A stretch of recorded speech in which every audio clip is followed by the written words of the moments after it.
You're listening to My Grito Podcast Network, celebrating the culture of Chicanos and Latinos one story and voice at a time. Listen to more My Grito Podcast Network shows over at mygrito.net. Connect on social, on Instagram and Facebook at My Grito, the My Grito Podcast Network. The Mind Buzz, now partnered with My Grito Industries. Hopefully it works now. The Mind Buzz is powered by Mind Buzz Media. Mind Buzz Media is an on-site video and audio podcast production company. Have you ever thought about starting your own video and audio podcast? Or do you have an existing podcast that you want to take to the next level? Mind Buzz Media brings a professional podcast studio to you. Visit mindbuzz.org for more. This isn't the Mexican Kill Tony. What are you talking about? It is the Mexican Kill Tony. Shut up, Red Band. I mean, Jay. This is 100% Kill GILL. Hey, fool, I didn't know you brought your fucking Chicano studies teacher today, dog. You did. And hopefully you learned something. Probably not with the ones. I don't know. I haven't watched the curtains like that since I was born. They were my mom. That was Trời ơi, bạn đi một tuần tóc tóc gặp mày mà bung mày dân thù lù. Please feel free to sing along if you know the words. You guys want to see Darby Cash next month again? Yeah? Yes or no? I'll be honest, I would kiss you just for the bit. Dude, you're not down. You're not down. You're not down. Oh my God! Boom! Delic Live. Fucking comedy open This mic. Friday. Tickets on sale now. Eventbrite. Go check them out. The Mind Buzz.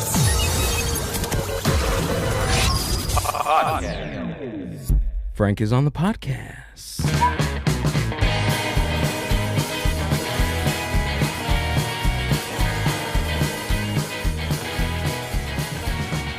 Boop. What is up, Mind Buzz universe? Welcome back to another podcast episode of the Mind Buzz, part of the My Grito Podcast Network. My name is Gil. I am hosting, and today we have Amber working the ones and twos. How are you? Please don't fall asleep. I'm good. I'm having a little food coma. Can we Google why bacon wrapped hot dogs try to put my girlfriend in a coma today? I don't want to Google that. Why? Because it's going to come to the realization that I should stop eating them. So I'd rather not. I refuse. Anything. It's wild. Just hot dogs would do that to you. That means something else is wrong with me. Is it? Yes. I don't know. Hot dogs shouldn't put anyone to sleep. They shouldn't. How are you besides that? Everything good? I'm good. Everything's good. Yeah. Your speed dating event last week was a success. It was a hit, right? It seemed like we had a lot of people that were very interested, happy with that day. So made 7 matches. 7 matches. Wow. Okay. I don't know if they're gonna pursue them, but from my event, 7 matches.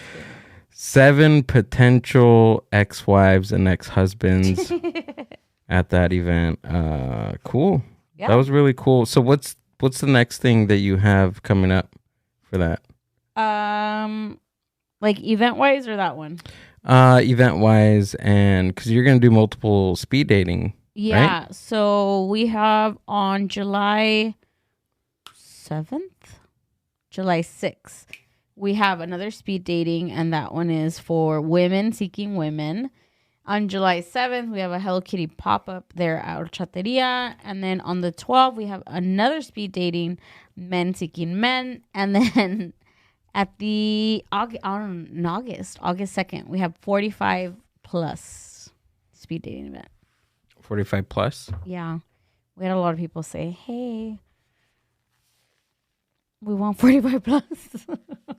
Really? Yeah. There was like a lot of inquiries for... A lot. Really?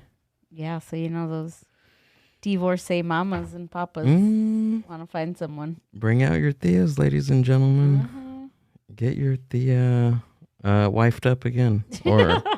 Or husband up. Or just laid, yeah. Or laid? I don't know. We'll see. And that's coming up, what? August 2nd.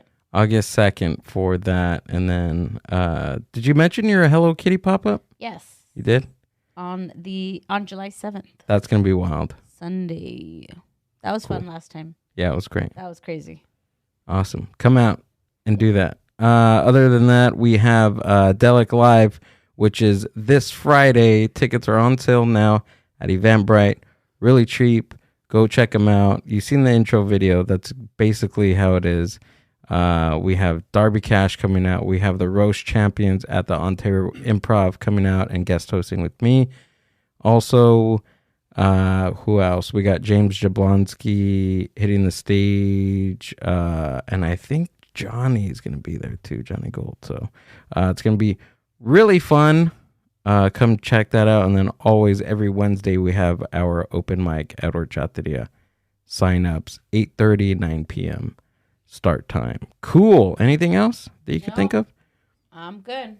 Awesome. So let's get into today's guest. I'm very excited to talk to this gentleman. He hosts Chatterbox Comedy Night, and he's also the winner of the $1,000 Ridge wallet from Kill Tony. So I'm excited to talk to him. Please welcome Frank.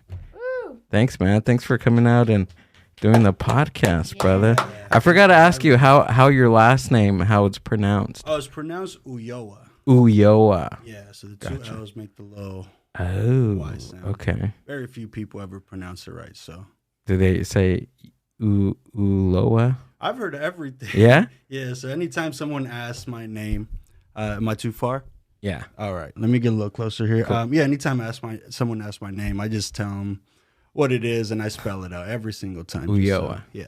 Gotcha, dude. Thanks for coming out and doing the podcast. We met, I want to say like 2 months ago, right? You came and did Santo Comedy at Horchateria. Yeah, that was actually a really great show hosted by my homeboy Jorge Lopez.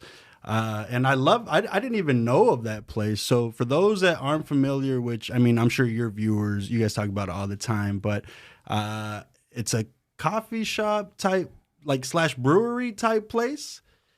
Yeah. Dessert place? Yeah. Okay. It's a lot of things. As of recently, it's a lot of things under one place in one building. It's awesome to see you guys fill that place because it's a big chunk of real estate. Yeah. Big place. And a lot of like depending on the area, places like that don't really last because it's kind of like something that's popular right now, like Hispanic desserts and you know, all that stuff. I seen like a good like an artisanal churro place open and just close right back down in Almani, and that's Almani, you know.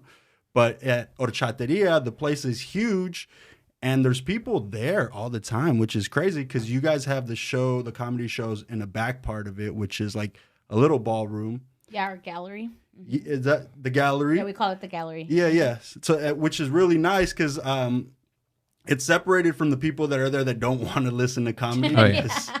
There's a lot, but it's nice and closed off enough, and that room was also filled to the brim. How you guys got people in there?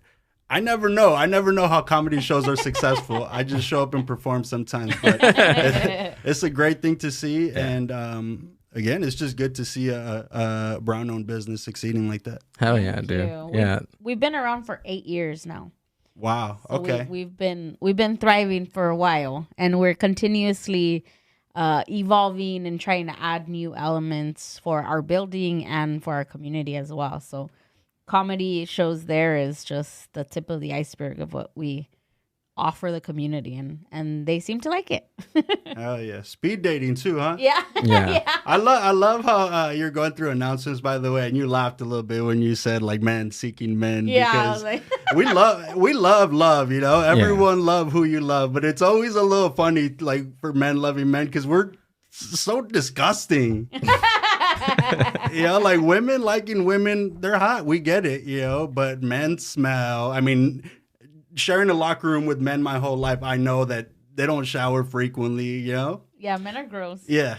Yeah, we're pretty gross. Yeah. Yeah, imagine two. I can't even think about two men together. Yeah. They must be real smelly. I don't know if it's just the people I hang out with, but my homeboys' breaths always smell. Yeah. You know? Yeah, you're right. Maybe it is your homeboy. Guys are disgusting. Yeah, they are. They truly are. When I was in college, my first couple of years, I had 2 roommates, and they were gay. They were in a relationship, and the stereotype is that gay men are very clean, right, or very neat and very fashionable. These were 2 gay punk rockers, and they were not neat. They were not clean. They were not. No, like it was weird because they always took showers like all the time. Like they were constantly in the shower together, and I just didn't understand why, like how that can happen. The water bill was cool because they shared the shower most of the time, but I just didn't understand how they can be so like filthy but yet clean at the same time taking showers. I don't know if you know how shower sex works, but yeah. in order for it to work, the water could never touch you. Okay. You know what? To think about it, that's probably what they were doing in there. I never really thought about that because we shared it was like a loft type of thing. Like it was like a room like this, but it was like a flat, like a that's too much trust you're putting in like your a home, studio. So.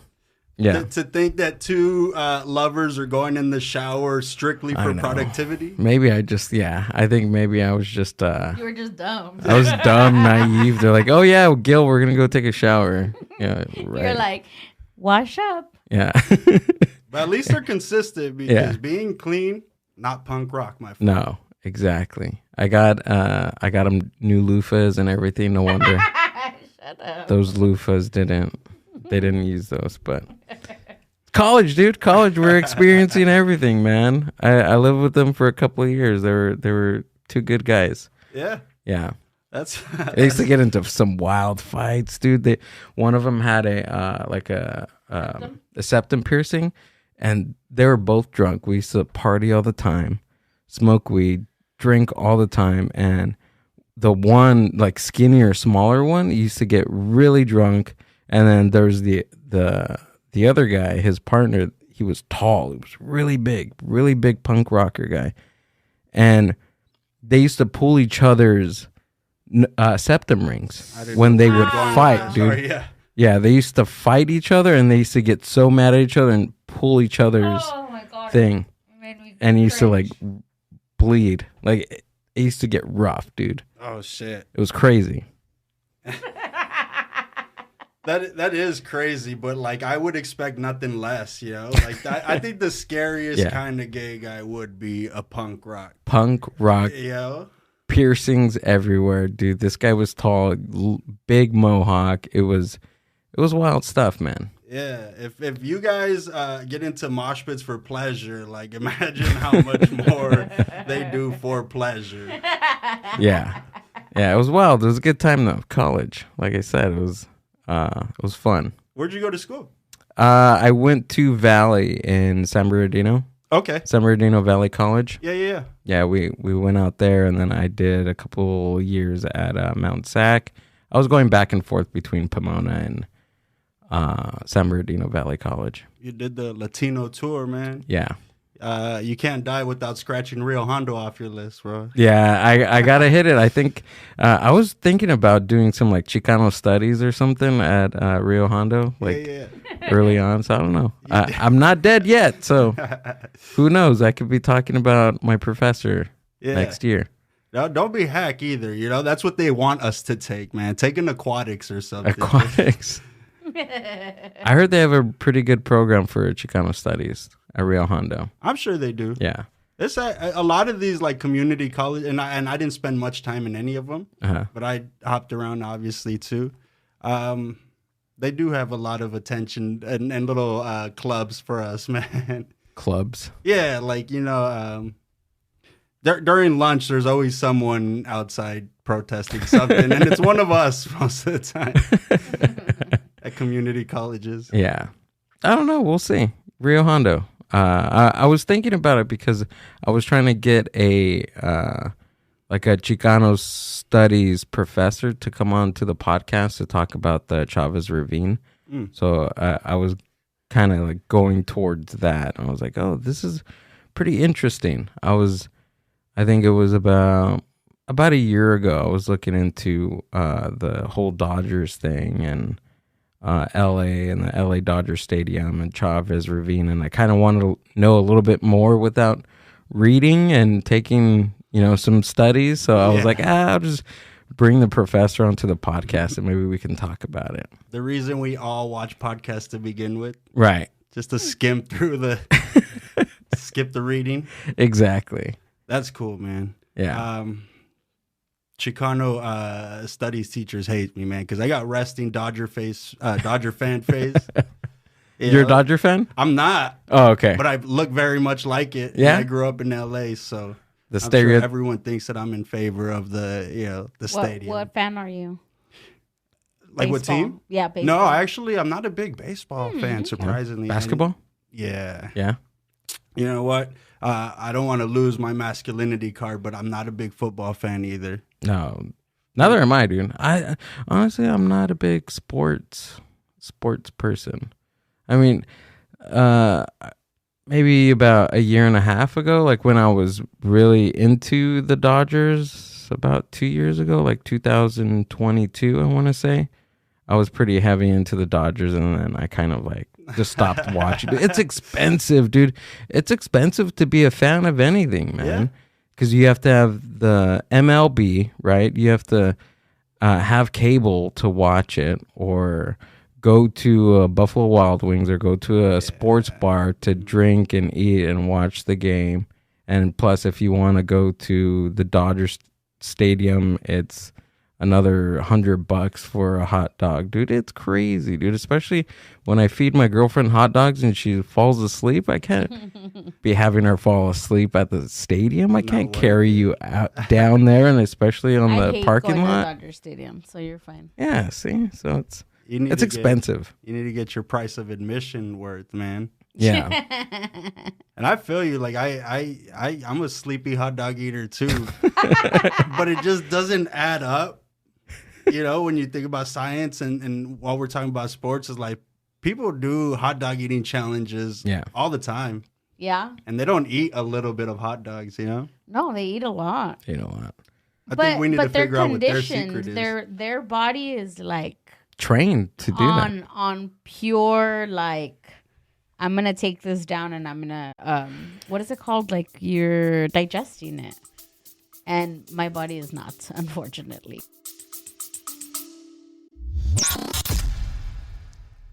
This isn't the Mexican Kill Tony. What are you talking about? It is the Mexican Kill Tony. Shut up, Red Band. I mean, Jay. This is 100% Kill Gill. Hey, I didn't know you brought your fucking Chicano studies teacher today, dog. You did. And hopefully you learned something. Probably not with the I don't know. I haven't walked through curtains like that since I was born. They were my mom. That was Trời ơi bạn đi một tuần tóc tóc gặp mày mà bung bày dân tù lù. Please feel free to sing along if you know the words. You guys want to see Darby Cash next month again? Yeah? Yes or no? I'll be honest, I would kiss you just for the bit. Dude, you're not down. You're not down. You're not down. Oh my God! Oh, we had Dylan fucking comedy open mic, damn it! Oh my. Welcome to my kingdom, where I'll take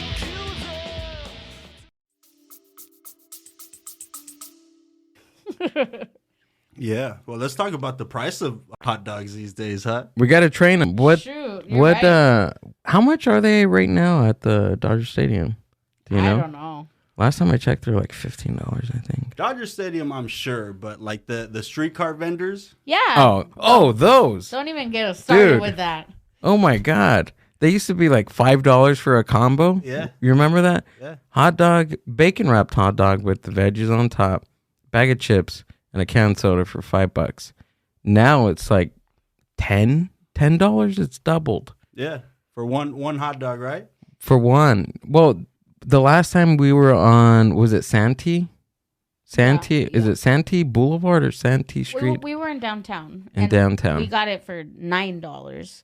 But we went out one time in front of La Cita right there in downtown LA. Yeah. And this little girl was selling hot dogs, and we're like, all right, let's buy from her.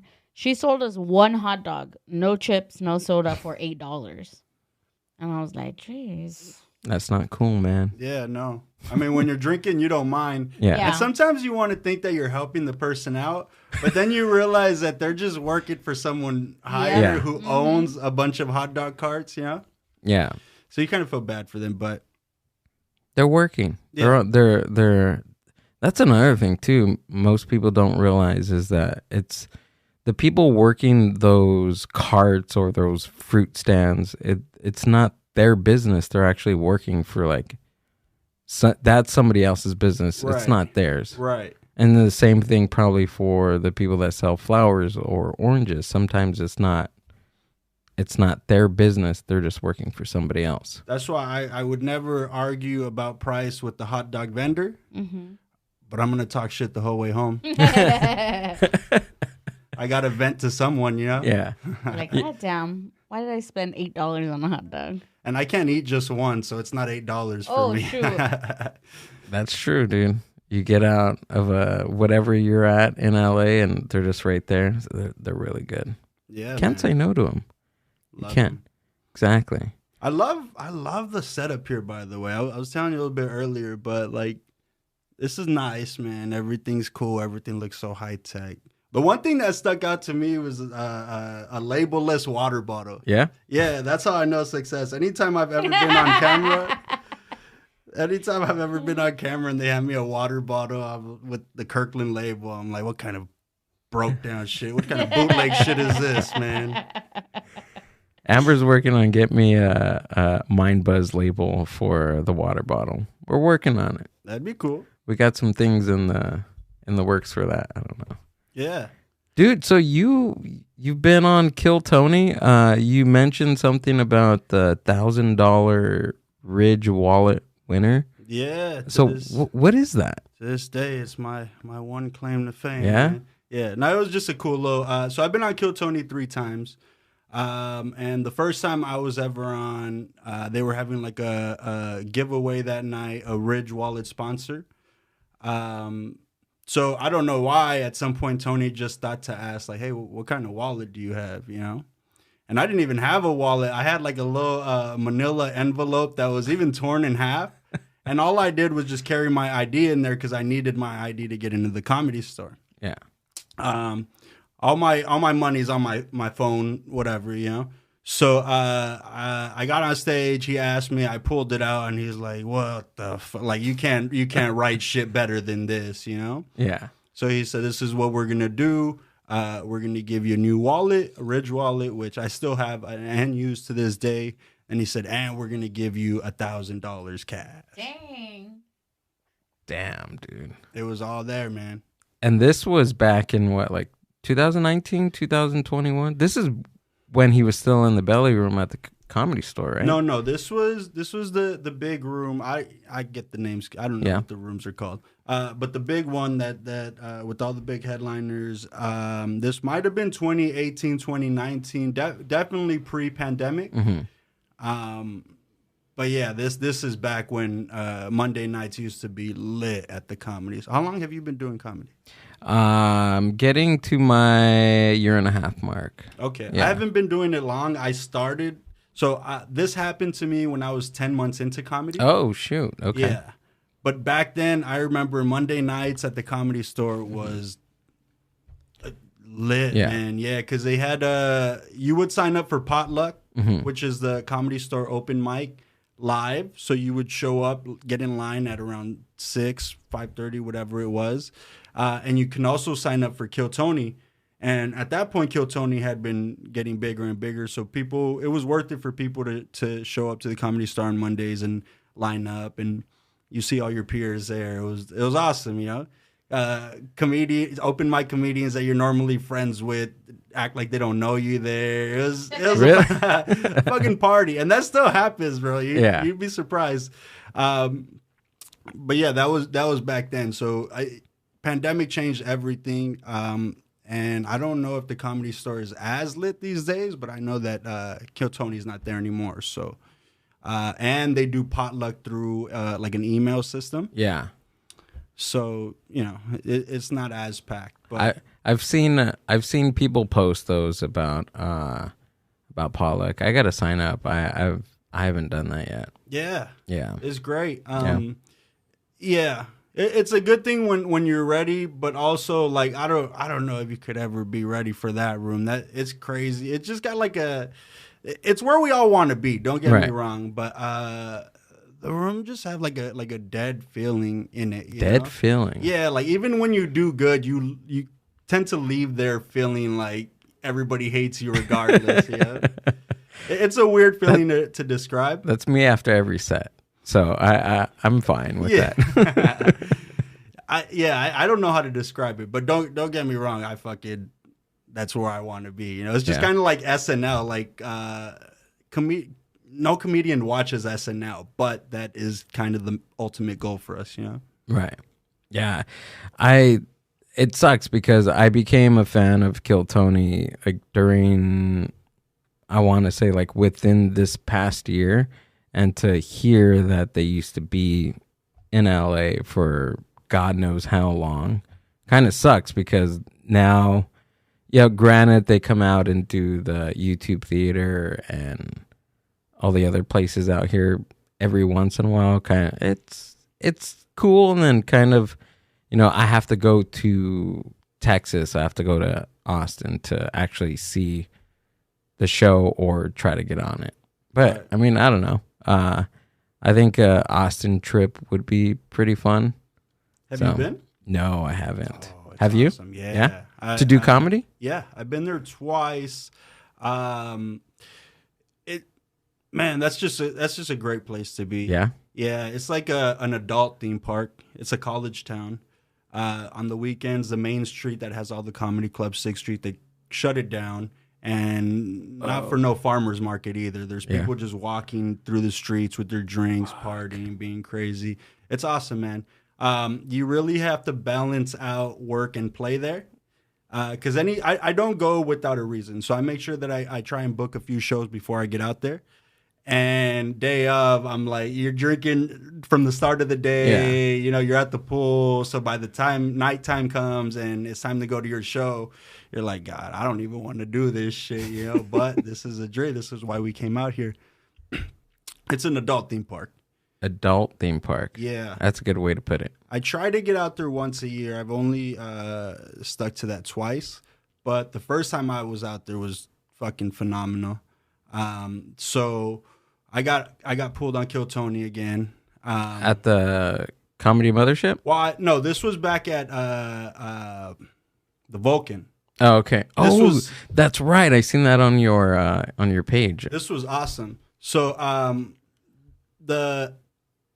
this was the very first show at Vulcan after moving from Antone's. Yes. So the room was packed. They have no capacity rules out there. Yeah. There must have been with the balcony and everything. And that stage is huge, dude. Yeah. It looks huge on the screen. There must have been, 700 people in that building.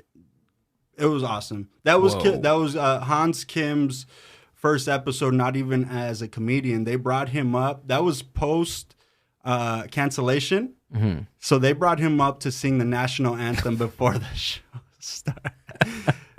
Hey, Tony's reparations are crazy, man. That's wild. So the person I was there, fantastic comedian. I was there with fantastic comedian Stevana Delgado. She got pulled up. They asked her who she was there with. She told them me, and they're like, "Oh, we know him, the Ridge Wallet guy." She's like, "Yeah." And they go, "Oh, well, we got to bring his ass up here right now." So she murdered, she destroyed. They brought me up. I probably the best set of my life. Really? I never heard that much crowd reaction. It was 700 people. Yeah. So that shit was awesome. Tony Redban invited us both to be on his secret show. Awesome. Yeah. So we had to extend our trip, and that secret show was fucking. How was that club? The Vulcan. Yeah. That was great. Well, no, the Sunset Strip. Oh, okay. So this was pre-Sunset Strip. Oh, okay. So, so the secret show used to be at Vulcan. the secret show was also at Vulcan. Gotcha. Yeah, and we were on a lineup with killers, man. Brian Holtzman, Eric Griffin was there that weekend. There was nobody we didn't rub shoulders with. That was like it felt like we didn't belong, but also we were on the lineup. So yeah, of course. You know, yeah. And that's one thing that I'm learning to like trying to teach myself. Yeah. Is if you're on the lineup, these are your peers. Yeah. Like if you go in there thinking, "Oh, these guys are better than me," or "I'm gonna bomb," or coworkers, right? Married. Yeah, coworkers. You're doing the same work they're doing. They're just a lot more experienced and advanced in their career than you. You know. Yeah. But there's no reason why you can't go up after a headliner and fucking destroy. You know. Yeah. So we were on the show with great people, Tony Hinchcliffe, everybody, and they're like, "Hey, I don't remember if it was Tony or Red Band, but we had an invite from somebody. They're like, hey, we're probably not going to catch your sets because we're at the end of the show. But as soon as you're done, we're all going to be over at the Creek in the Cave for Joe Rogan's after party because he's running an hour there right now. Just let them know you're a comedian. They're gonna let you in." So we did our sets, whatever. We walked over to the Creek in the Cave, and it was just like that. Bro. It was like we walked in through the alley. They're like, "Are you guys here? What are you guys doing?" Yeah. We're comedians. We're on the show. They're like, "Okay, come on in." Wow. We're back there with everybody, bro. Tony Hinchcliffe eventually introduces us both to Joe Rogan, which I feel like maybe I should have made more of that opportunity. But also it was 3 a.m. Yeah. He had done an hour twice that night, you know? So it was just a brief interaction. But that was fucking cool. And one thing that I tell a lot of people is like, yeah, like the shit that people talk about Tony is obviously true. Like we know he's not always a nice guy. And it just depends on what day you catch him on. I'm just lucky to say that I've only ever caught him on good days. And I could consider him someone who's helped my career advance. So I definitely will never have anything bad to say about that, man. Yeah, of course. And then plus, he's a human being. I mean, how many times that you can go through, you know, all that and not be, you know, a total douche or something. I don't know. Yeah. I mean, these people, these actors, these comedians, these celebrities, they're at the end of the day, they're still human beings. And you have bad days. I have bad days. We all have bad days, no matter who you are. Yeah. Yeah. I don't know. Yeah. That's a wild story, dude. It's some of the shit that I've walked into in my short comedy career or just stumbled upon has been great, bro. But you've put yourself into those positions. It's not like things just happen out of thin air, right? Yeah. Do you think about that? Yeah. I mean, a big combination. I mean, a big part of being successful in comedy, which I don't consider myself yet, is just being in the right place at the right time. And if you're smart, you'll also do the work leading up to that. Absolutely. So that when you do get the opportunity, you're able to deliver. Yeah. So one thing about myself is that after I won the $1,000 from Kill Tony, I'm telling you, I was 10 months in and I could still, to this day, the set was trash. And I could still consider myself very bad at comedy back then. But I remember thinking, okay, so all my peers saw this. They were in the building. The same people that I go to open mics with. Now I got to get good at comedy or else these people are just going to hate me for taking an opportunity that they could have had and delivered harder on. But that's the show, right? Because if you watch it, there's some people on there that's their first time ever doing comedy, and they're getting picked on a bucket with over 200 comedians that have been doing it for over a long time. Yeah. And it's they're taking up the time from other people. Sure, so yeah. There's definitely people that have wasted more time up there than me. Yeah.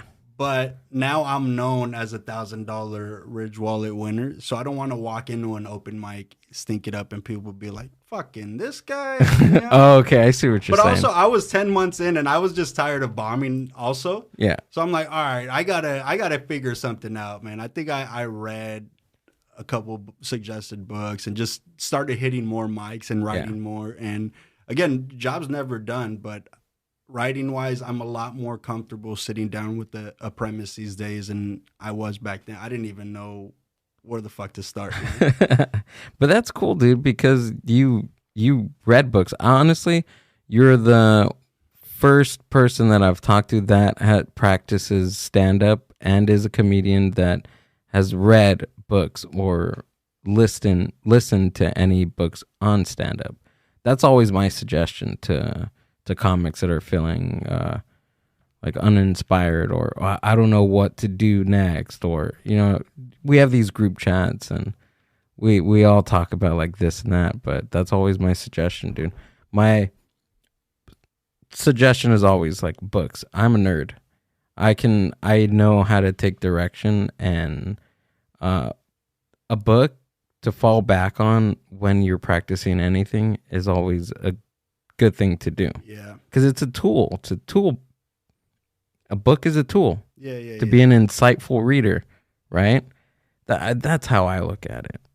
Especially with something like comedy and live performances.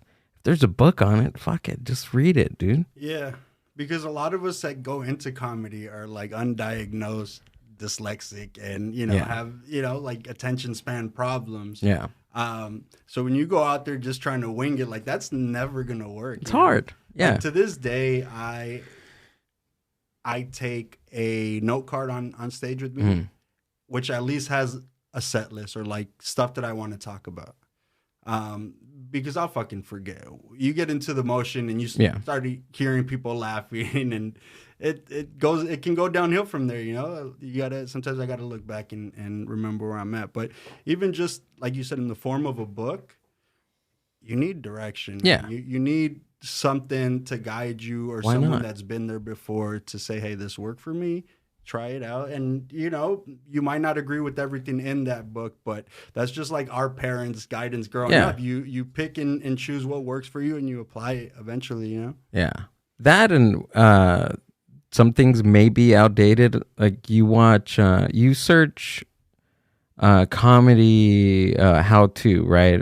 Some of them come up like Ralphie May's mastermind class, or I think it's Ralphie May's comedy masterclass that he did at the Comedy Store. I think this was a long time ago, and he talks about stuff that are outdated, like don't wear a beard on stage or something like that. Like that has to be outdated because there's comics everywhere with a beard. Like, how's that? Was that one of his? It was literally like shave all the time. Like, granted, there's some stuff in there that work. Like, don't date the wait staff. Don't treat the bookers like shit. The obvious things, right? Yeah, sure. But one of them was don't have a full beard, or don't have, because it's a distraction.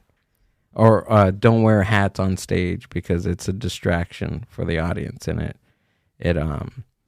I guess there's I could see how that's a distraction, because if you have something on your head or something that is gonna stick out to me, I'm gonna fixate on. Yeah, true. Well, what does his hat say? What is it? If I'm sitting in the back or things like that. So they might seem outdated in the fact that now people wear hats anywhere, to dinner, to everything. Yeah. Where before it was like a form of respect, but I could see it still being kind of relevant. The beard thing is kind of a tricky one too, because I think it's like it's a psychological thing, and why most salesmen don't have like a mustache or something like that, because I think it becomes like a trust thing. And like a beard, like you can't trust anybody with the beard. Oh, okay. I think that's what Ralphie you're made. sitting across from a guy that has a mustache and a beard. And I'm looking straight into his eyes. I said, okay, I see what we're doing here. Oh, no, you're good. So you're you good. don't want to buy the kitchen knives, right? No. No, encyclopedias. Thank you. I know, huh? You remember that, dude? When people used to walk around selling encyclopedias? Jesus. Yeah? Yeah. Jehovah's Witness knocking on... They never come back here. No, Jehovah's Witnesses weren't the ones selling encyclopedias. I know, but I'm just saying. But like just going door to door Yeah. selling Do people anything is still absurd. go We- door to door? We bought encyclopedias. We bought the entire set. You And did? It was like, whoa. They have an encyclopedia set. Yeah. Did you learn anything from? I did. We used to use them for our, like, any project from school. Like, we didn't have to go to the library now. We had them at home.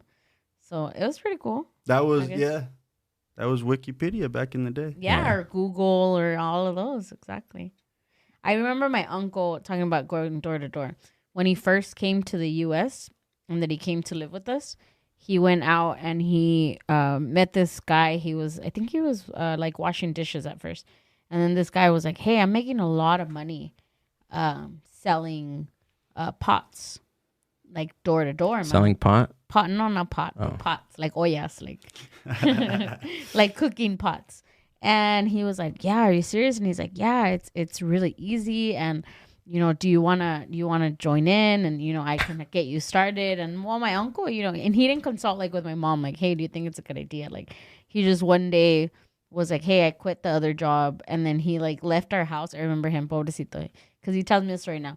He left the house like in like slacks and a button-up shirt, and then he went in he went to Payless and he bought like dressy shoes. So he said he walked like over 20 miles walking, carrying like a big pot, like a pozole pot. Mm-hmm. And he says that he sold nothing. He's like, I sold nothing for a week, like the entire week, he said. And all that happened was that he got blisters on his feet, and the Payless shoes started melting because it was during the summer. And he said he's like it took me a week. He's like, and that's all I did. And he's like, and then I just like absorbed the cost of the pots. And he gave them to my mom, and my mom was like, well, let me pay you for them. He's like, no, it's fine, don't worry about it. And I think my mom still had one of the pots till like 5 years ago. Pero pobrecito, his shoes melted. Imagine. Man, I knew Payless shoes were cheap. I didn't know they're made out of chocolate. Yeah. Pues pobrecito, he was walking, and he said he would go and knock, and people would be like, no, thank you, and then like close the door on him. And then he didn't really speak English. Well, he didn't speak any English, actually. So I'm like, ay, pobrecito. You know what it is? I don't think that you make money selling the pots. I think that's like a pyramid, like a mid. Pyramid, oh yeah. What do you call that shit? Pyramid scheme. Management, mid-level, whatever that is. Pyramid scheme, I like better. But yeah, that's what it's got to be. Yeah. You get more people into it, and you make money off of whatever they. Yeah, sell. absolutely. Ain't nobody making money out here selling pots, plural. It was also like I don't know how old you are or what years you grew up, but I'm gonna assume you were kind of like us. But like Prince's house, do you know like the crystal? Like all the moms would sell crystal.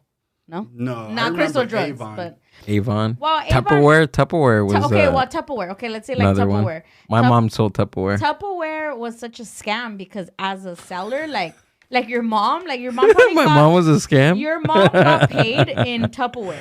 So your mom really didn't get paid in money. No. She didn't? You got paid in product. Oh, man. Yeah. So you used to be like, okay, so let's say I'm the top Tupperware salesperson, right? I'm at the top where I do get money. And then I come to you and I'm like, hey, Gil, you want to throw a Tupperware party? Damn. And you're like, yeah. And they're like, okay, for, whatever you sell, I'll give you this, and that. And you're like, fuck yeah. Whoa. And they give people like sets of Tupperware, like cups and things, and then they make the money. So you don't get any money, you get product. So I guess the idea is you give them free product, and now here you could sell this, and whatever you make on this is for you.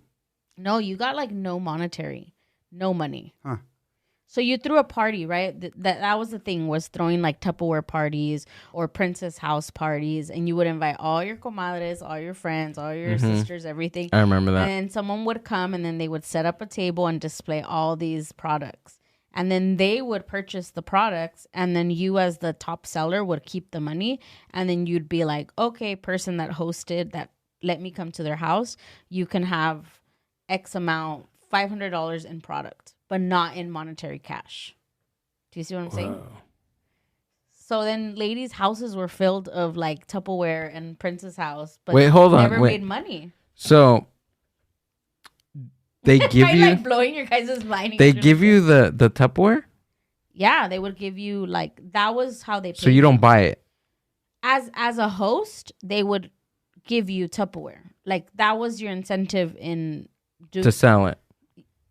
Well, because you didn't really do the selling unless you like maybe your mom did towards like later on. They had a catalog, right? So if you had a catalog, then you were up on the chain. But if you weren't, then you just threw parties and hosted them. They only paid you in product. So my aunt used to. Your aunt got my your mom in there? Yeah, my aunt. Okay, so your aunt used to get the money and your mom would just get product. Oh, really? Yeah. Damn. Whoa. That's some bullshit. Right? I would be so mad if I made it to the NBA and I got paid in basketballs. Yeah. Here's a uniform. All I need is one, yo. Yeah, at least give me a ring. Something, dude. Yeah.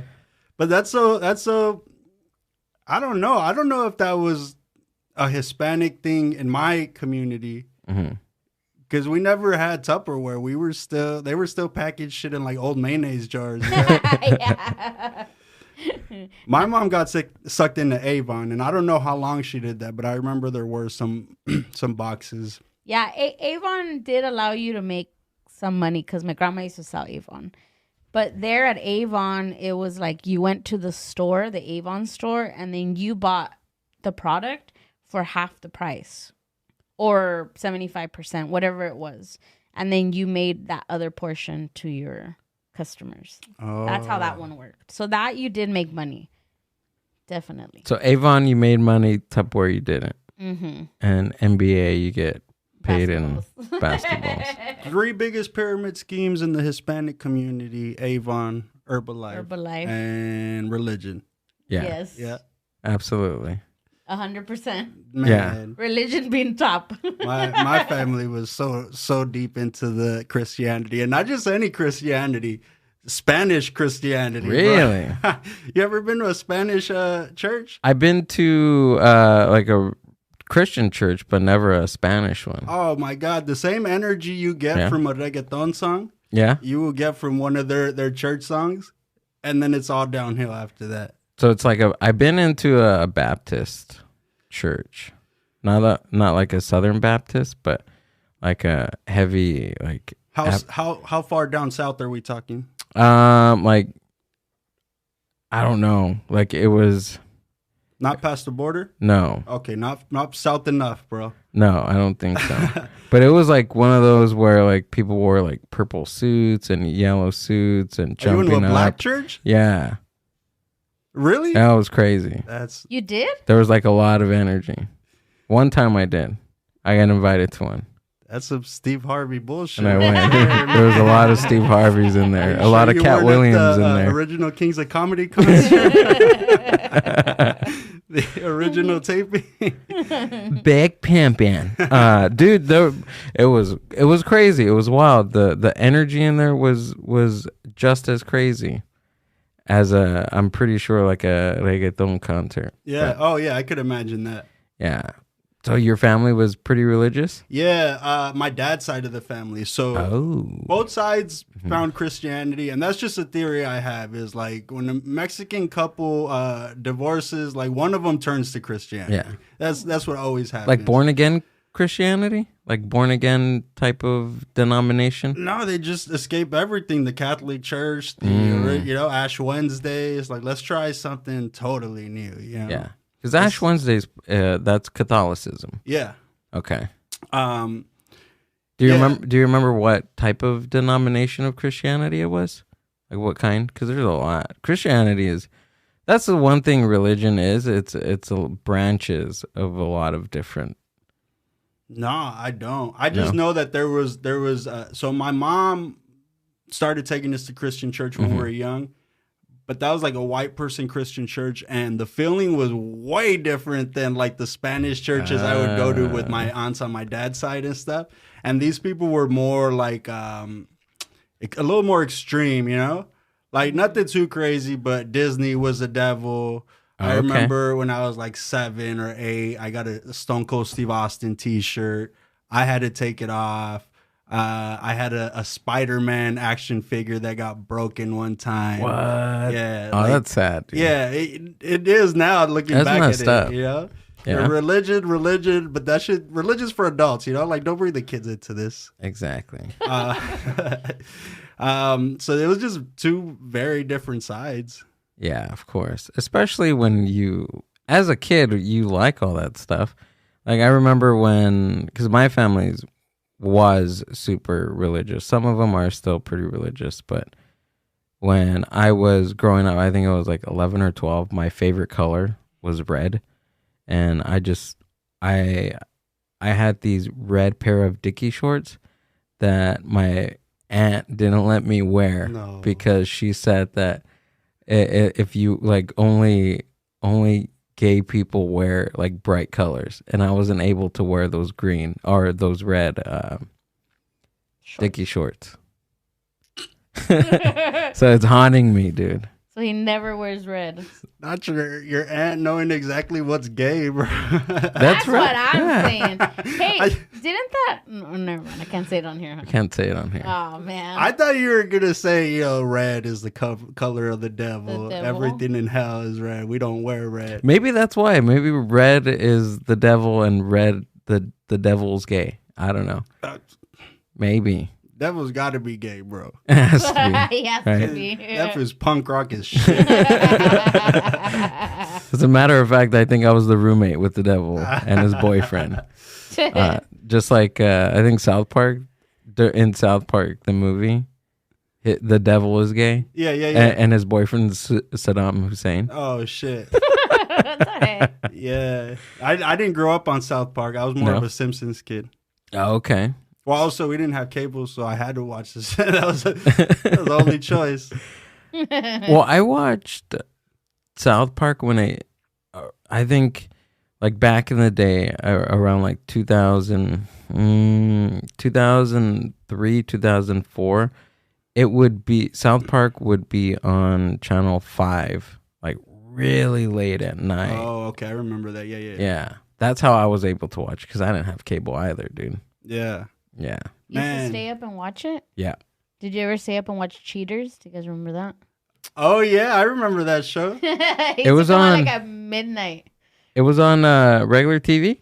Yeah, it used to come on regular TV. Or also, I always remember one time I stayed up really late and I secretly watched TV. And then that was the first time I seen the Girls Gone Wild promo. Oh, yeah. And I was like, oh my God. I waited for those. I could still hear the little Hawaiian jingle in my head. See if you could pull it up. Yeah. See? Oh my God. At least the jingle. I want to hear the jingle. I want to hear it. Yeah. I want to hear the Oh jingle. my God. So I would have, I would be watching South Park and then be like on the phone trying to go on the party line. No, I'd try to go on the party line.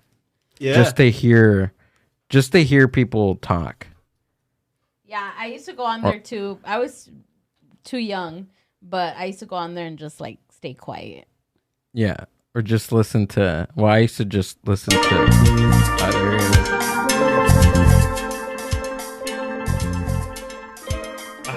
Yeah. That's it? I don't remember that. I think I feel an island breeze coming through right now. You have a mojito in your hand all of a sudden. I'll take my shoes off right now. That's how it started? I don't remember that. I think you got to get to like the bridge or something. Got it. Let's see. Or the drop or whatever they call it.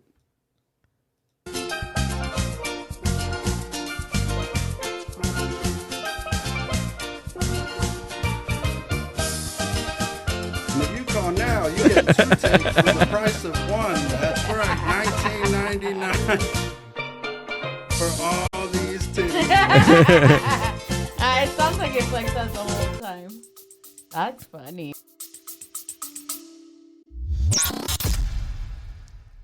The Mind Buzz is powered by Mind Buzz Media. Mind Buzz Media is an on-site video and audio podcast production company. Have you ever thought about starting your own video and audio podcast? Or do you have an existing podcast that you want to take to the next level? Mind Buzz Media brings a professional podcast studio to you. Visit mindbuzz.org for more. That's amazing. You should have that as your ringtone. Man, I'll get in so much trouble. I don't even have my phone on ring. I don't know. At some age, I don't want to hear that shit. I seen a meme the other day. Remember I was telling you, Go, that it said, I'm sitting here thinking how much money I spent on ringtones to only have my phone on silent mode the whole time now. Yeah, for real. To this day, anytime my phone rings, I'm like, is this shit possessed by the devil? What's going on right now? Gay ass devil. Red dicky shorts wearing. That was messed up, dude. All I wanted to wear was red dicky shorts and read a Harry Potter. I wasn't able to read Harry Potter or go watch the movies, dude. I wasn't able to watch wrestling anymore. Because we moved, so it was me and my mom, and then we moved in with my family in South Almani, and they were super religious, and I had to leave all that stuff behind. Like, I stopped watching wrestling for a lot of years, and I was a huge WWF fan. Mm-hmm. And I stopped watching for a good maybe couple of years. I want to say like 3-4 years I stopped watching. And then I picked it up again like in like 2001 or 2002, something like that. Like right after the invasion storyline. How versed are you in? Very. Yeah? I'm a big wrestling fan. Okay. The invasion storyline was awesome. Yeah. I wasn't able to watch any of that. I didn't really get it. I think I picked up to where I think like maybe after Gold. So what I remember is Brock Lesnar, his first time in his first run in the WWE. That's what I remember coming back to. It was like, fucking, who's this dude? Yeah. Like after all the WCW guys were all in everything. And then Brock Lesnar became like my favorite new wrestler because Mick Foley wasn't there. I think The Rock was like a part-timer, and those were in the Attitude Era. Those were my guys, dude. But yeah, it kicked off a whole new era of wrestling. So for those that aren't familiar, the invasion was basically when WWF bought WCW and ECW and started merging them together, brought some of the guys over into a storyline. But that, as soon as that was over, the era you're talking about was probably one of the greatest wrestler classes we've ever seen, because that was the same year that John Cena, Randy Orton, Brock Lesnar, and Batista all debuted, who would all go on to be world heavyweight champs. Yeah. And around that time, right after maybe 2003, 2004 is when I stopped watching wrestling because I started going into high school, and it wasn't cool to like wrestling. Oh, really? Yeah. So for almost 20 years, man, from 2003, 2004 to just recently, I didn't watch wrestling, but I just started watching it again. I love it, man. I think that it's all new faces, obviously, but right. I don't think that the brand has been this good since the Attitude Era. Really? Yeah, there's some good personalities, wrestlers to bank on for the future. Triple H is in charge now. As you probably know. So he's doing a lot of things that were off limits to Vince. Mm-hmm. And for no good reason either. Vince was just a very old school kind of guy. There are certain words that they couldn't say on TV, certain moves. I heard they couldn't say like wrestler. They couldn't call themselves wrestlers. They were superstars. Or they couldn't say like championship belt or something like that. They gotta say title, yeah. Yeah. They don't call it a belt. Right. Yeah, so I think he's doing a lot of things now. Where one of the biggest things that I have enjoyed is that he's doing pay-per-views, which are called PLEs now, premium live events, more frequently. So like every 2-3 weeks, opposed to this every 6 weeks as it used to be 4 to 6 weeks before. He does a little premium live event, and now he's doing these internationally. So the last event, Clash at the Castle, was in Scotland. Clash at the Castle. These crowds are phenomenal, bro. Yeah. Because they bring their same WWE energy. You know, you're gonna hear the "This is awesome" chants and stuff, but they do their own like hooligan shit that they do at like soccer games and stuff. Where they're like, I don't know how to describe it, but it's awesome to hear them like. The way they unify and the chants are different, the energy's different, and they kind of appreciate it a little bit more than U.S. crowds. How difficult was it to get into like wrestling after all those years of not watching it? Was it hard? I'm trying to get into I don't know. I tried maybe once or twice or something, but I don't think I'm trying enough. But I can't get into it. I think I have to like let go of the nostalgia feeling from the ruthless aggression era, right? It's a completely different show. Yeah, I just have to accept it. It's not catered to. It's not gonna be the same. Gen Z that's the current gen, right? Yeah, yeah. It's catered to Logan Paul's a big time personality. That blows my mind. And you know what? He's fucking good. That's what I hear, dude. I was watching some clips of his match with, I think it was like Seth Rollins, or what's the other guy's name? I forgot his name. Not Seth Rollins. Yeah, he's had a couple. AJ Styles. Yeah. I think it was his match with AJ Styles. He's had a couple. Oh my God, dude. This guy was really fucking good. And he wasn't just a celebrity. You know how they have just celebrities go in and do a flip, and no, they come and go. Yeah. This fool was like an actual like superstar. Like he was a WWE like athlete. Yeah, if you forget everything else you know about Logan Paul and only know him as a WWE superstar, this guy's got it all. Yeah, he's got the look, he's got the chops on the mic. He's taken the time to really understand how to wrestle and do cool fucking moves. So anytime he has a match, he's not just doing submission holds or whatever. This guy's jumping off some shit, bro. He's flying. Yeah. He's getting an Instagram clip. And Rey Mysterio, Rey Mysterio's son is a wrestler now. I remember him during the Eddie Guerrero and Vicky Guerrero storyline, how him and Rey Mysterio were fighting over Dominic as I think they had like a fight or a match to take like custody over Dominic Mysterio. You remember that? Insane. Yeah. So that's where my mind is like when I think about the WWE. But when I turn on the channel now and I see stuff like that, I'm just like, whoa! Like it has like evolved like a lot. Like things have changed a lot, and especially all the stuff that was going on with Vince McMahon and Brock Lesnar was my favorite like wrestler, like I just said a few minutes ago, and to hear like that he was like got lumped in with all that stuff, that's even wild too. Wait, what's that? With the whole Vince McMahon thing. Oh, okay. So I get you seen, right, that he's getting charged with all these SA charges. He used to make I forget who it was, but he used to make some of the divas like go have like relations with Brock Lesnar. Mm-hmm. Like Vince McMahon, like he ordered women to go and be with Brock. Yeah.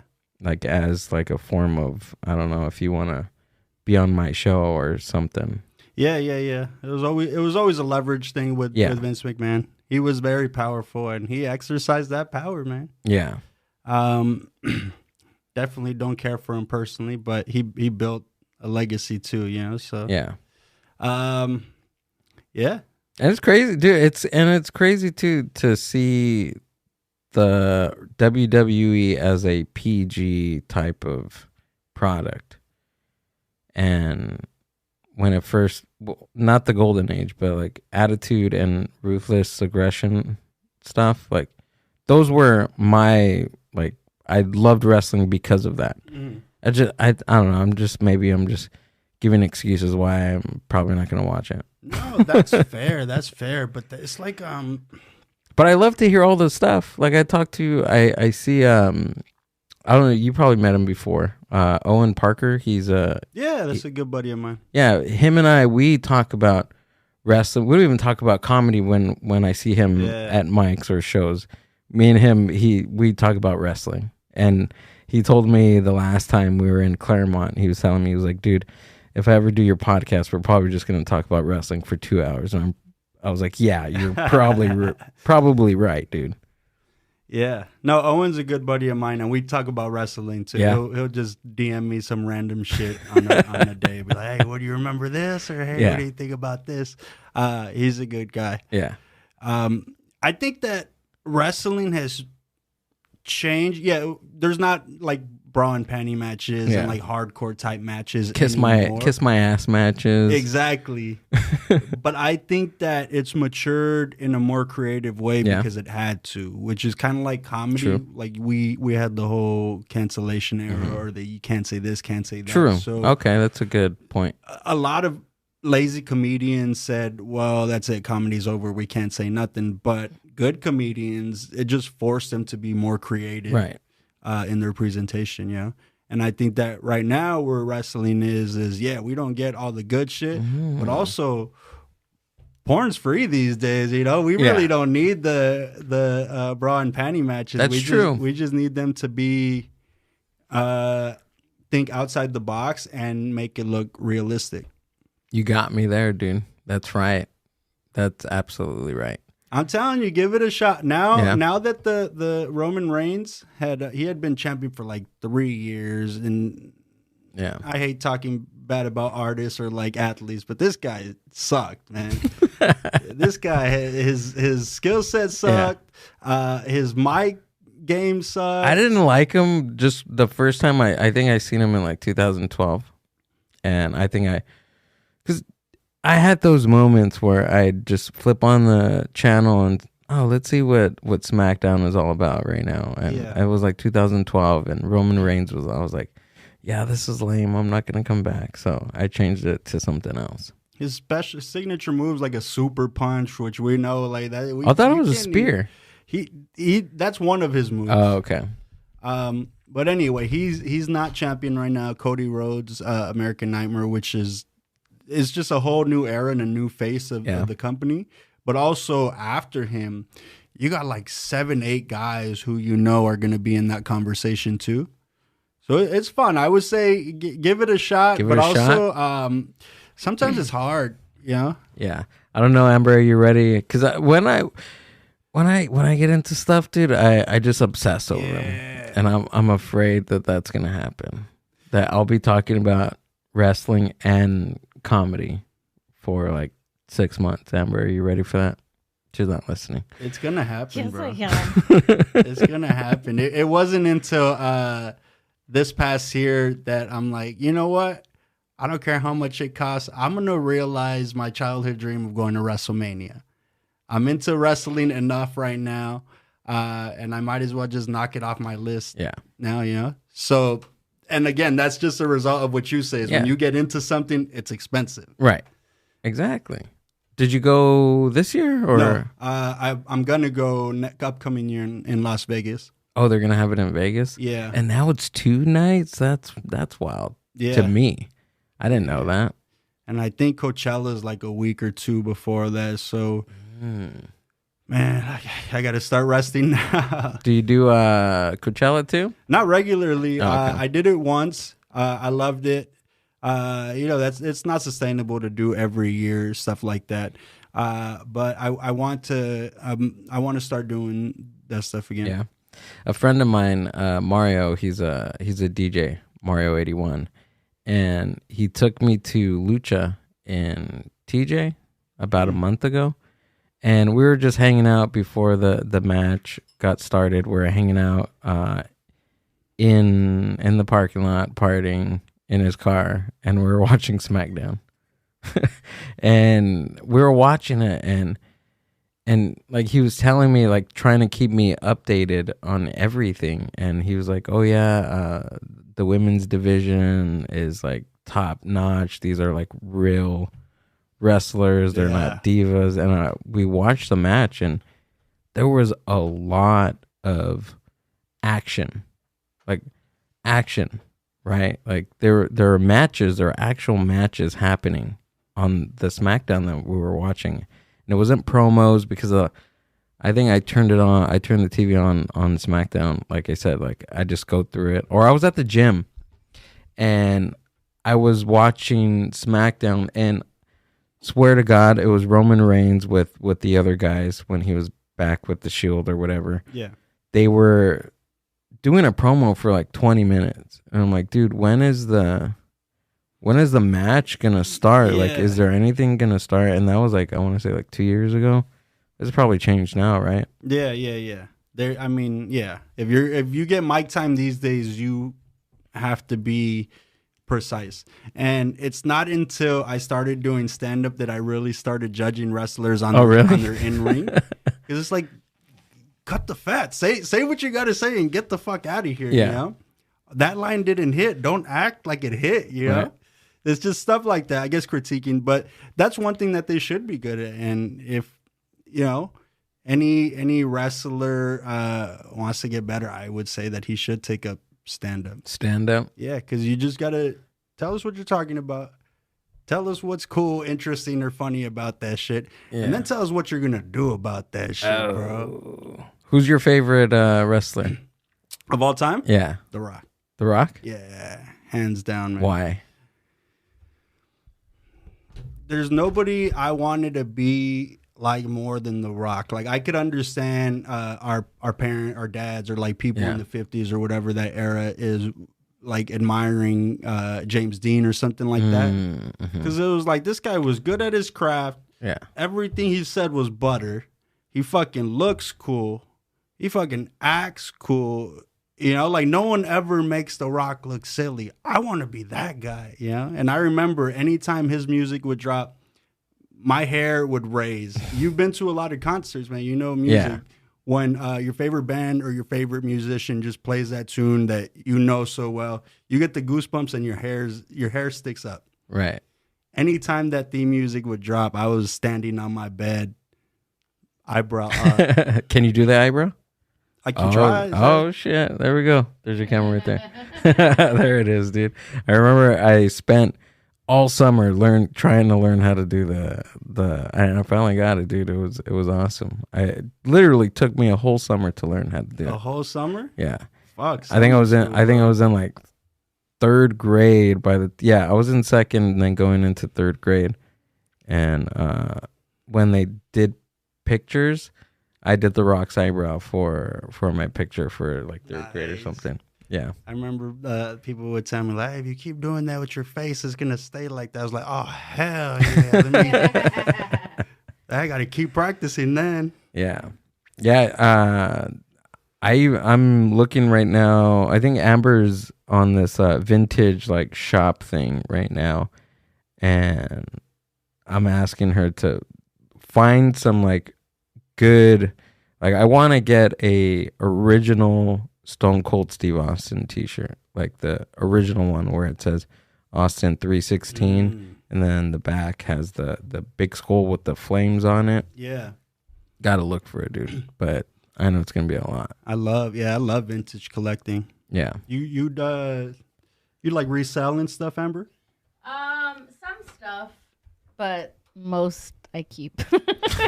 Same. It's hard. It's hard to not, you know. Even if it's not in my size, I develop a sentimental value. Yeah. And I have a lot of like old vintage wrestling shirts and like band shirts and stuff like that I've collected. To a point where I could start an online store right now and make decent money, but I'm like, I got money to eat this week. I think I'll just hang on to my valuables. I've always been a really big fan ever since I was like young. So I've always collected things. Like in my bedroom at my parents' house, I have typewriters, cameras, old like radios. I was always into like the 50s and the 60s. So I have a lot of like vintage things in that sense. And then when I moved out and I was on my own, I started collecting like glassware. But again, it's like from like anywhere ranging from the 20s to like the 60s. Boy. Yeah, but I can't even freaking eat out of them because they have lead. So they're just like sitting there, and I just like open the cabinet every so often, and then I like look at it and then I close it. But recently, I was never really into like Betty Boop, but I've always like, okay, she's cute. And I bought a pair of salt shakers from a seller on Depop. And I was like, oh, these are cute. And then when I got them, I was like, they're really cute, but what am I going to do with 3 pairs of salt shakers? So I decided to just like list it, like, let's see how it goes. And it actually ended up selling, and I ended up selling like other stuff that I was trying to get rid of. So I was like, oh, that's cool. I was like, I guess people are into Betty Boop. Yeah. But I was like, all right. So that's what I was telling Gil. I was like, back then I was into like the things from like the 50s and the 60s, and they were relevant. And now it's like nobody wants that. Now the vintage is 90s, early 2000s, and I'm like, oh shit. Isn't that wild, dude? Mm-hmm. Like the era we grew up in is now considered vintage. Yeah. That is strange. But even crazier how they just move through vintage cycles. Yeah. Because one day the 80s shit's going to be back in again. Mm-hmm. Yeah. Absolutely. We went to Riverside to go hang out, and they were having a market outside of I think, what was it called? Like Rainforest District or something like that? I don't know. Something like that. Something like that. A friend of mine has like his, can you look it up? I don't want to get it wrong because it's a really cool place to check out. I don't know what to. Just maybe look up Deladesso stuff. Okay. I don't know. We'll look it up right now. It's in Riverside. They were having a Y2K like vintage market. That was the first time I've ever seen anything like it. Oh, that was the theme? That was the theme. Y2K. Y2K. These kids were crazy about CDs and tapes, and it was weird to see. Like I was going through the shirts because I love band T-shirts. I'm like you. I want to say over at least 100, maybe close to 200, just band tees, and I can start an online store if I wanted to. But am I going to do that? Probably not, right. Because I'm a hoarder, and I don't want to sell anybody my T-shirts. These are mine, that I've had for a very long time. And yeah, dude, that's what they had. It was Y2K. These kids were going crazy on CDs and tapes. And it was weird to see. I don't even own, like, I have CDs. People give me CDs. But I don't have where are you going to play them? Cars don't have CD players anymore. Yeah. Does your car have a CD player? Mine does, but mine is old. Okay. Mine doesn't. I don't, where are you going to play? I don't even know where to play. I don't even have a DVD. We don't even have a DVD player. I wish cars still had CD players. Right? I wish too. I think it'd be cool. Yeah, but also CDs were like a great and dumb idea at the same time because you get one scratch or like smudge, and that's it. It fucked up your whole we song. We were just talking about when the CD players started coming out with clips, so you could clip into like your pants. Yeah, and it didn't work because any little walk you did, it like skipped, and you were like, "What the fuck?" And you had to like hold it in your hand as you walked. And you could hold this CD player sideways. Yeah, not if you're moving. Yeah, exactly. If you were standing. Like every CD you just had to listen to, but you had to sit down. Yeah. That was terrible. Yeah, exactly. You had to be like you had to have a flat surface in order for your Walkman to work, basically. And then they came out with hacks. Do you guys remember that? That supposedly if you put shaving cream, so you could clean it with shaving cream and alcohol, and it would like help the scratches come off. Really? And it worked to like a certain extent, but it wouldn't eliminate the scratches. It would just let you play the CD like for like a little bit longer. Yeah. It worked. I don't know. I just remember I used to get bullied because of my CD player when everybody was getting iPods. That sucked. Yeah. To pretend like you didn't have a CD player, but you're listening to music. Yeah. That was rough, man. Yeah. I had this kid always, he had something to say about my CD player.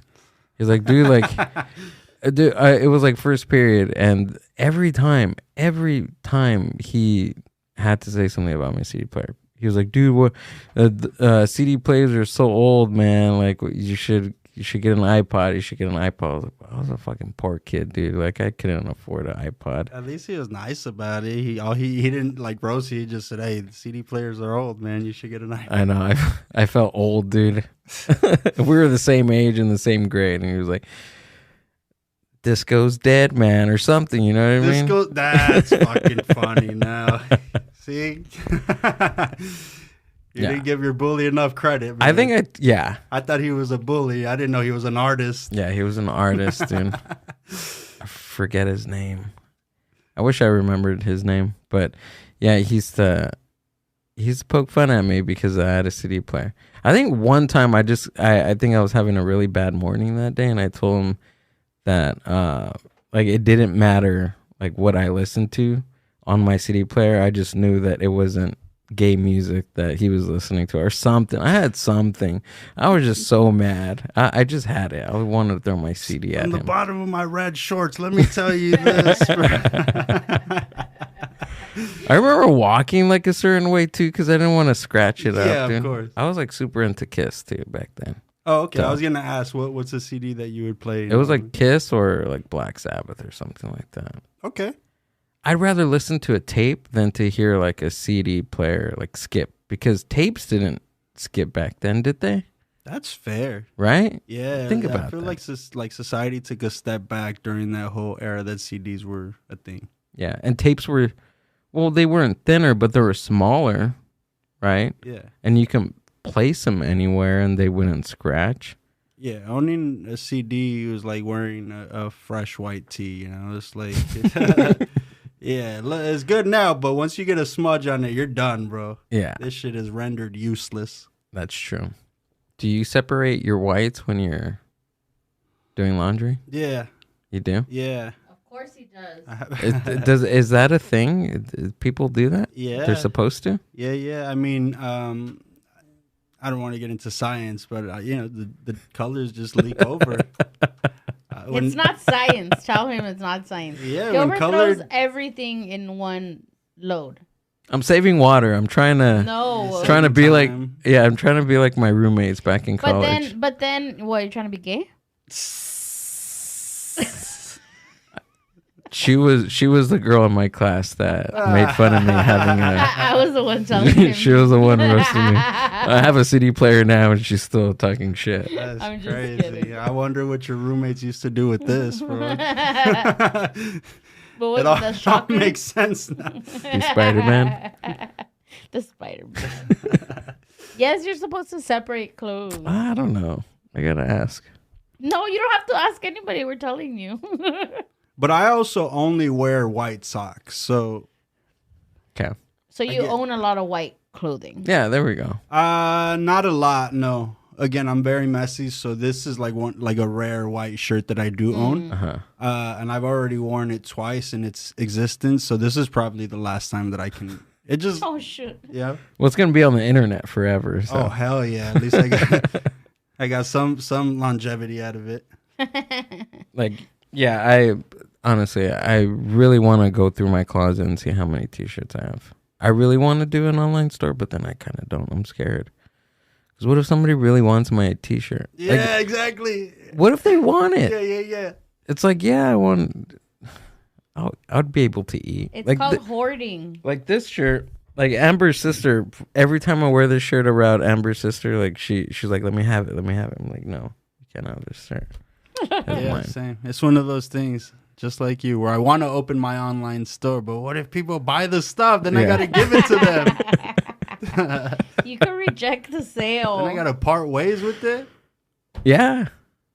I wouldn't be able to have a store. I got some good shirts, man. I gotta at least open like a little gallery online so people could. There, maybe that's the. Don't give them ideas. That's the not the comparison, but that's the middle ground that I can. I'd be able to a gallery. I want people to appreciate my shirts, but not keep them. Let's throw an art show. Really good idea, t-shirts. Frank. Yeah. No, I'm serious. We should individually look into that. Yeah, a gallery for. Wow, that's. Why did you think of that? That is amazing. Come on, Amber. I know. You're too busy eating hot dogs. Just too busy falling asleep. Having my pressure go down. That's a really good idea. A gallery. What were you saying? What were you going to say, Amber? I don't know. Before we jump off? I don't know. Oh, wait. You host a show, right? I do. Yeah. Yeah. Before we jump off. So I host at Chatterbox. And have you ever been? I haven't been yet. I've been hearing great things about it. I still haven't been down there. Bro, I don't want to put no labels on it, but it's like the Hispanic comedy store, man. That's where... And anyone who's like in our division of our color is like really getting it. Our rotation of hosts right now is unbelievable, man. It's solid, right? You said Stevan Delgado, right? Yeah. Mario Rodriguez. Bro, two undeniable talents, that I'm blessed to call friends and share a stage with. Daniel Cabral just headlined there. Right? Daniel's a really cool cat, too. Yeah. I met him at Santo, too. You got to come down, man. We got the show on Sundays, so we got book comics from, HP everywhere, man. You wouldn't believe people that drop by sometimes, even just to watch. It's great.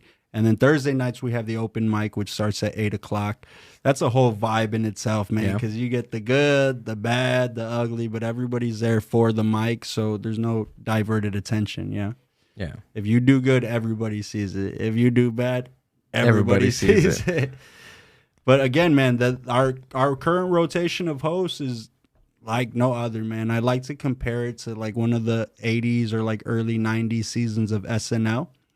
Where it's like, these are all just funny people in a room right now, but when it's all said and done, like, there's a couple legends in there, And the two that you named exactly, Stevana Delgado, Mario Rodriguez, I'll be damned if those two ain't famous one day. Killers, dude.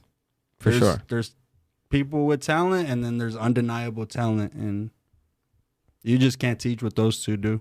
Hell yeah. Yeah, I got to come out and check it out. Especially if either the open mic or even if it's just the comedy night. You said Sunday nights, right? Sunday night, yeah. Comics getting free. And this is Chatterbox in West Covina, right? In Covina. Okay. Yeah. I don't want to be a stickler, but it's two different cities. Oh, it's in Covina? Yeah. It might send you to a different location. Okay. I got to change that on the info. But it's where I started doing comedy. It's where I sucked until I didn't.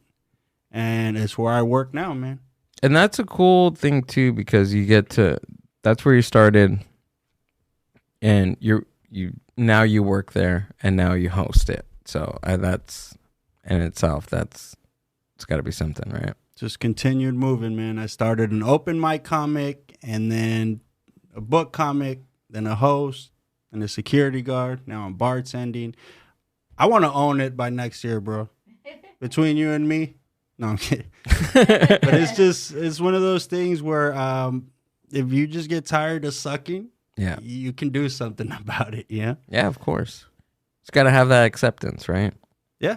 And that self-awareness. I think that's... And eagerness to do better. Those in a weird pot that we bought from Amber's uncle that we can all put all those things in together, turn on the heat, and... with endurance, you can do whatever the fuck you want, right? Endurance and Spanish Jesus. Hell yeah, dude. Spanish Jesus. And red dicky shorts. And red dicky shorts. I'm getting some for this Christmas. Frank, thanks for doing the podcast, man. My God. Appreciate it, man. I had fun. tell us where we can find you and what you have coming up next. Okay, so you can find me at Treehouse Franklin on Instagram. That's pretty much the only place I be. I do have a couple dates coming up in July, some great shows coming up, which I will post on my Instagram. Again, that's at Treehouse Franklin. Other than that, I'm at Chatterbox every Sunday, man. Awesome. So you can find all of Frank's stuff down on the show description. If you're listening to this on Spotify or watching it on YouTube, go down to the links and you will see all of Frank's stuff. And for his dates, go to his Instagram to check that out. And that's it. Right? Yeah. Cool, man. Appreciate it. Wednesdays, we have our open mic at the Chatteria. Come check it out. It's the place to have fun and be free. And you get 5 minutes, and it's an amazing place to come out. And churros, there's churros. Nicole Tran loves the churros. She talks about it all the time. We got to have her do like a promo video for it or something, because it's awesome. This Friday, and if you're watching it after, you missed out if you weren't there. This Friday, Delic Live, the live podcast. It's awesome. It's amazing. It's fun. Come check it out. The links are going to be down in the show description. What else do we got? That's it, right? Yeah. Awesome. Thank you. Thank you. Appreciate it, man. Yes, sir. I got to let the music roll out first before we... We should get a shorter song. Shorter song? Can we work on that? Or Bernard, can you work on shortening the song? I didn't put it on time, so that's why. Oh, okay. Yeah. I usually time it. The Mind Buzz Podcast. Thanks for listening to the Mind Buzz podcast. Subscribe to the Mind Buzz YouTube channel and watch full podcast episodes. Keep up with the hosts, guests, and upcoming events by following the Mind Buzz on Instagram at the Mind Buzz. See you on the next one.